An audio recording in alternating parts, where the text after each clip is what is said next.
रामचरितमानस में भक्ति को स्वतंत्र कहा है।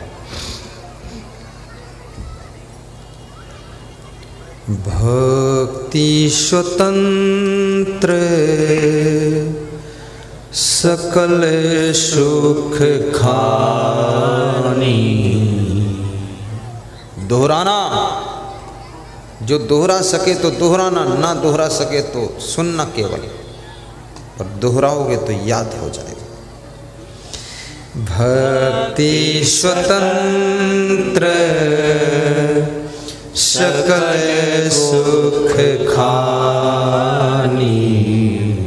गाइए गोविंद, मोबाइल ना चलाइए। भक्ति स्वतंत्र सकल सुख खानी। बिनु सतसंग ना पावहि प्राणी। बार बार सत्संग श्रवण करना पड़ेगा। अपने अपने मोबाइल में सुखद सत्संग को सब्सक्राइब कीजिए। सब्सक्राइब करना नहीं आता, दूसरे से करा लीजिए। बेल आइकन भी टच कीजिए, लाइक भी कीजिए, शेयर भी कीजिए। अगर सब्सक्राइब कर लिया, पैसा नहीं खर्च होगा, लेकिन हर प्रवचन तुम्हारे मोबाइल में फर्स्ट नंबर पे आ जाएगा। गुरुदेव की सूचना तुम्हारे मोबाइल पर आएगी, गुरुदेव कहाँ हैं और आगे प्रोग्राम कहाँ, लिस्ट भी आ जाएगी। इसलिए रोज सत्संग सुनो। सत्संग को अमृत कहा गया। जहर तो सबने देखा है, बहुत लोगों ने जहर खाया भी है और बहुत मर भी गए हैं, बहुत बच भी गए। थोड़ा कम खाया तो बच गए, या थोड़ा हल्के प्रभाव का खाया तो भी बच गए। उल्टी पलटी किया, उल्टी पलटी टट्टी करके बच गए। और जिन्होंने ज़्यादा डोज लिया फिर छुट्टी मिल गई उनको। लोग सोचते आत्महत्या कर लूँगा तो छुट्टी मिल जाएगी। छुट्टी, आत्महत्या करने वाले जीव मनुष्य योनि में सैकड़ों वर्ष जन्म नहीं लेते हैं। पशु पक्षी कीड़े मकोड़े की योनि में उनको बार बार जन्मना पड़ता है, मरना पड़ता है, भटकना पड़ता है, दुख भोगना पड़ता है, पराधीनता की पीड़ा सहना पड़ता है। क्यों? क्योंकि अनमोल मनुष्य जीवन मिला था, उसको आत्महत्या करके नष्ट कर डाला। ये जीवन मरने के लिए मिला है, ये जीने के लिए मिला है। लोग कहते हैं हमें बहुत दुख है इसलिए हम मर गए। कितने लोग, अभी मेरे पास में एक बूढ़ी नानी का फोन आया। बूढ़ी नानी,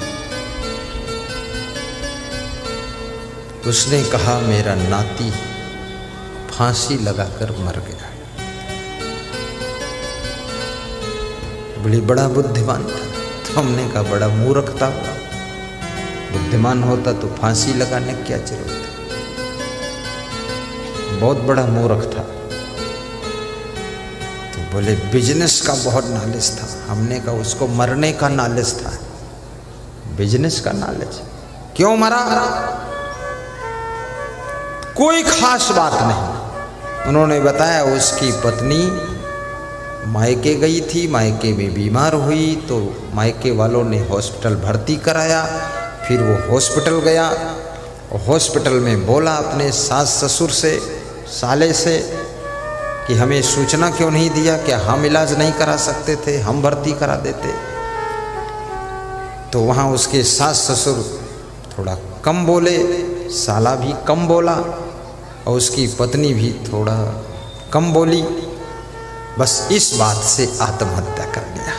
गधा कहीं का, बहुत बड़ा गधा है, 2 पैर वाला गधा।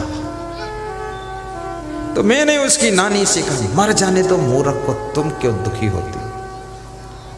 बोले मैं नहीं दुखी हूं, आपका सत्संग सुनती। क्या देखना, अरे अगर मायके वाले इलाज करा रहे हैं आपकी पत्नी का, तो कमरे के अंदर दरवाजा बंद करके ताली बजाकर हंसो, अच्छा है कराने दो, वो जल्दी अच्छी हो जाएगी। और तुम कराओगे तो और नखरा करती रहेगी, लफड़ा फंसा है, कराने दो। मैं तो कहता हूं जब जब बीमार हो मायके वाले ले जाए, इससे बड़ा सुख कहाँ है, पूरा। और तुम भी जब बीमार हो तो मायके ससुराल वाले ले जाए, ठोक हो ससुराल वालों की, देख लो दम कितनी थी, सब बेदम हो जाएंगे 2 ही बार में। ये सब नाटक है, कुछ नहीं। फिर अगर आपकी पत्नी ठीक से ना बोले तो मरने की क्या जरूरत है? जिनके पत्नी ही नहीं है वो भी तो जिंदा, जिनके पति नहीं वो भी जिंदा। और 20 साल की उम्र तक ना लड़कियों का कोई पति है ना लड़कों की कोई पत्नी है, हंसते हैं खेलते हैं मुस्कुराते हैं। जिस दिन से पति पत्नी बन जाते हैं उसी दिन से 10 कुंटल वजन खोपड़ी पे लग जाता है, टेंशन आती है। अरे जाने दो, मायके में रहने दो ठाठ से, और मोबाइल करके बोल दो तुमने बहुत अच्छा डिसीजन लिया, जो वहाँ केयर हो सकता है यहाँ नहीं हो सकता, तुम वहीं रहो, इलाज करा के कंप्लीट हो जाना तब आ जाना। और इधर गुरुजी का खूब प्रवचन सुनो, मुस्कुराते रहो, भुगतने तो भगवान। किसी का पति बहुत नखरा करे, पत्नी को भी आत्महत्या करने की जरूरत नहीं। आत्महत्या क्यों करना? अकेले जन्म हुआ था, न साथ में पति पैदा हुआ था, न सास ससुर पैदा हुए थे, न कोई बाप पैदा हुआ था। बाप से तो पैदा हुए हो तुम, लेकिन अकेले पैदा हुए हो, और अकेले पैदा हुए हो और बचपन में अकेले जिंदगी जिया है, किसी के लिए मरने की क्या जरूरत है? बस हंसते रहो, ताली बजाते।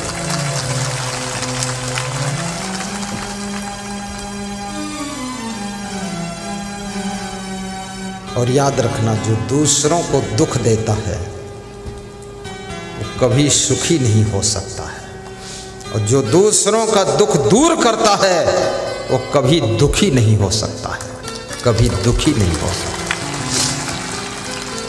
जो धनवानों की निंदा करता है वो कभी धनवान नहीं बन सकता है, जो विद्वान की निंदा करता है वो कभी विद्वान नहीं बन सकता है, जो समझदार की निंदा करता है वो जिंदगी भर ना समझ बना रहता है, और जो भक्तों की निंदा करता है वो हमेशा भोगों में डूबा रहता है, और जो महान त्यागी संत की निंदा करता है वो भोग विलास का कीड़ा बना रह जाता है। इसलिए याद रखना, विद्वान की प्रशंसा करने वाला धीरे धीरे विद्वान बन जाता है। गुणवान व्यक्ति का गुणगान करो,